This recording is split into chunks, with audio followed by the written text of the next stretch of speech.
Assalamualaikum warahmatullahi wabarakatuh. Halo semuanya, perkenalkan nama saya Merinda Hana Aulia dengan NIM 12392200069. Saya adalah mahasiswa jurusan Ekonomi Syariah kelas 23B, Fakultas Ekonomi dan Bisnis Islam UIN Sunan Gunung Jati, Bandung. Kesempatan kali ini saya akan membahas salah satu isu penting dalam mata kuliah ekonomi makro, yaitu pengangguran. Video ini merupakan bagian dari tugas yang diampu oleh Ibu Anissa Nursalam, SEME. Mari kita mulai dengan memahami apa itu pengangguran dan bagaimana hal itu mempengaruhi perekonomian kita. Jadi, jangan lupa nonton sampai akhir ya. Pengangguran adalah masalah ekonomi yang sangat kompleks dan berdampak luas terhadap masyarakat dan perekonomian suatu negara. Di dalam video ini, saya akan membahas definisi pengangguran, jenis-jenis pengangguran, penyebab pengangguran, serta dampak dan solusi yang dapat diambil untuk mengatasi masalah ini. Selain itu, saya akan menyajikan analisis masalah pengangguran berdasarkan data dari Badan Pusat Statistik atau BPS pada Agustus 2020 dan memberikan solusi yang relevan. Pengangguran terjadi ketika seseorang yang termasuk dalam angkatan kerja, yaitu mereka yang berusia produktif dan ingin bekerja, tidak mendapatkan pekerjaan. Tingkat pengangguran sering digunakan sebagai salah satu indikator kesehatan ekonomi suatu negara. Jenis-jenis pengangguran terbagi menjadi 4. Yang pertama, pengangguran friksional terjadi karena transisi alami antara pekerjaan, seperti pindah kerja atau masuk ke dunia kerja setelah lulus sekolah. Yang kedua, pengangguran struktural disebabkan oleh perubahan dalam struktur ekonomi yang membuat keterampilan tertentu menjadi usang. Yang ketiga, pengangguran siklikal terjadi akibat fluktuasi dalam siklus bisnis, seperti resesi ekonomi yang menyebabkan penurunan permintaan tenaga kerja.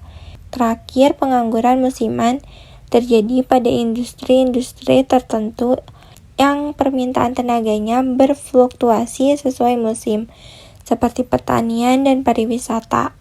Ada beberapa faktor yang dapat menyebabkan pengangguran, antara lain perubahan teknologi yang cepat, kebijakan ekonomi yang kurang efektif, kurangnya pendidikan dan pelatihan yang sesuai, ketidakseimbangan antara permintaan dan penawaran tenaga kerja. Pengangguran memiliki dampak yang signifikan baik secara ekonomi maupun sosial. Di antaranya yaitu menurunnya pendapatan masyarakat, meningkatnya kemiskinan dan kesenjangan sosial, dampak psikologis seperti stres dan depresi, dan penurunan produktivitas nasional. Berdasarkan data terbaru dari Badan Pusat Statistik atau BPS pada Agustus tahun 2020, tingkat pengangguran terbuka atau TPT di Indonesia mencapai 7,07%, meningkat dari 5,23% pada Agustus tahun 2019. Peningkatan ini menunjukkan bahwa terdapat tambahan sekitar 2,67 juta orang yang menganggur dalam 1 tahun terakhir, sehingga total pengangguran di Indonesia menjadi 9,77 juta orang.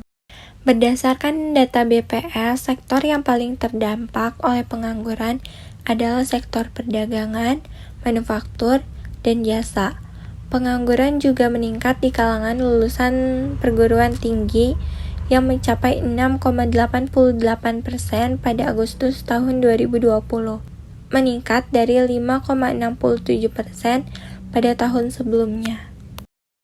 Untuk mengatasi pengangguran, beberapa langkah yang dapat diambil antara lain, yang pertama, meningkatkan pendidikan dan pelatihan, menyediakan program pendidikan dan pelatihan keterampilan yang sesuai dengan kebutuhan pasar kerja. Yang kedua, mendorong investasi, menarik investasi asing dan domestik untuk menciptakan lapangan kerja baru. Yang ketiga, pengembangan sektor ekonomi, mengembangkan sektor-sektor ekonomi potensial seperti industri kreatif, teknologi informasi, dan pariwisata. Yang keempat, perbaikan kebijakan pasar tenaga kerja. Membuat kebijakan yang mendukung fleksibilitas pasar tenaga kerja dan perlindungan kerja. Yang kelima, mendukung UMKM. Memberikan dukungan kepada usaha mikro kecil dan menengah atau UMKM untuk meningkatkan kapasitas dan daya saing mereka.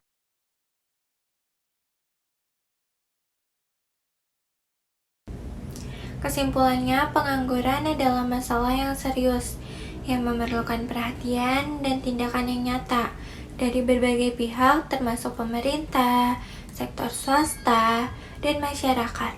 Dengan langkah-langkah yang tepat, kita dapat mengurangi tingkat pengangguran dan meningkatkan kesejahteraan masyarakat.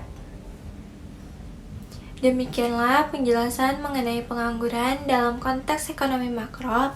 Saya berharap video ini memberikan pemahaman yang lebih baik mengenai masalah pengangguran dan pentingnya upaya bersama untuk mengatasinya.